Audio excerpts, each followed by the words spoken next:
why you panic out of trades, and how to stop it. Hi, it's Charlie giving today's video. So this is so common. It's probably one of the most common traits that traders do, which is bank their profits too soon. So why do they do it? And I'm going to give you an example in a moment. So why do traders panic out of trades? It's just instant gratification. It's hardwired into us to take now. Goes back to even food. When you go back to caveman times, and you don't know where your next meal is going to come from, and so you take it when it's there, sort of thing.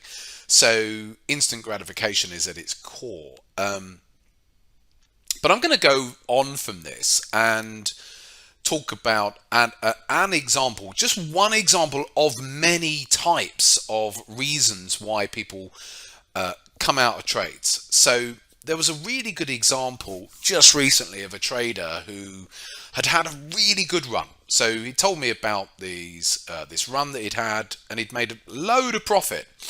And because sometimes people panic out of trades because they've actually had a losing spell, and so they get into a winning trades, so to speak, a profitable position, and they just want to bank it just to get some profit on the table, so to speak. But sometimes traders will do it after a winning spell. So I've got a couple of examples here for you. So I'm just going to move this across. So this trader had made, some really good profits in the last couple of months, and then was in a trade just recently, in a bit of profit, but then jumped out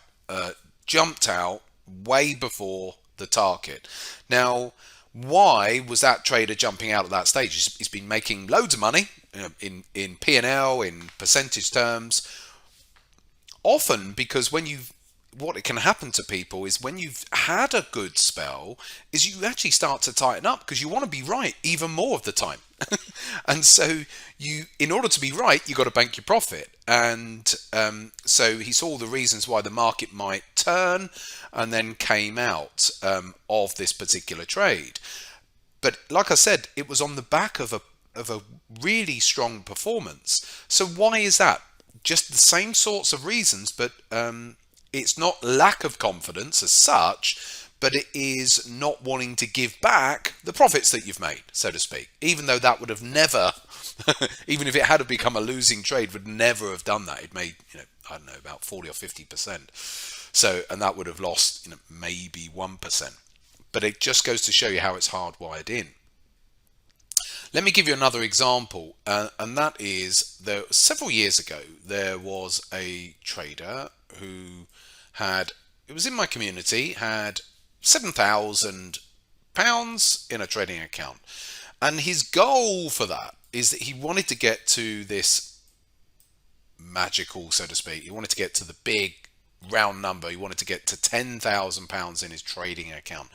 And he did. That was his goal. And he traded up to 10,000. Now, when I say that was his goal, that was his first major goal. Let's just see if I can get this 7,000 up to 10,000.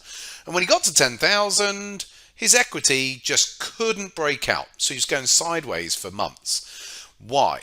Because he tightened up. He'd actually had, a really good run. So made 50% on gains there, and yet couldn't break out. And he didn't realize that the very things that he was doing to get to 10,000, he stopped doing. He tightened up here. So he started moving his stops just that little bit more aggressively up, banking profits sooner. All because he didn't want to do what? Give back the hard-earned profit, so to speak.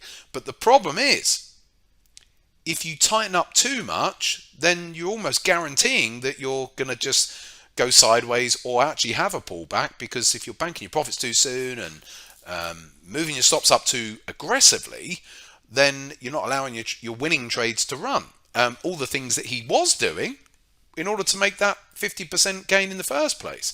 Once he'd realized that, then he did break out, so to speak, and his equity then started moving higher again. So what's the point of this one here? Be careful of having goals. There's nothing wrong with having goals, but be careful of that dictating how you trade. That's what became overriding to him, rather than focusing on what? The process of trading. He forgot about trading the process. And that's what happened with this other chap just recently who just got too caught up in being right, having had a really good winning spell, and forgot about a little bit about the process of trading. So all our job is to do is to execute our plan and stay with the plan, and don't allow ourselves to start second guessing what the market may or may not do next. There you go, a little bit of food for thought there this weekend. Have a great one. I'll be back in touch soon.